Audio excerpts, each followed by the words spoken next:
Hi all, today we're getting acquainted with simple analog soldering station Aktakom 1119.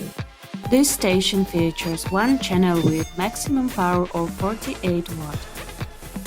There's an analog control dial that controls the temperature setting. The station's temperature ranges between 302 and 842 degrees Fahrenheit. In Celsius, it is 150 to 450 degrees. Soldering iron handle is covered with soft cool-touch silicone material on the outside and contains ceramic heating element on the inside.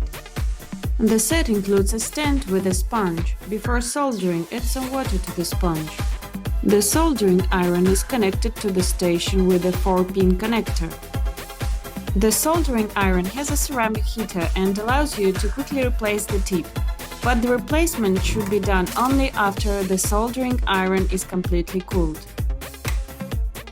Overall, Aktakom 1119 is a simple-to-use, practical and inexpensive soldering station. Thank you for watching the video and please don't forget to like it and subscribe our YouTube channel. Bye!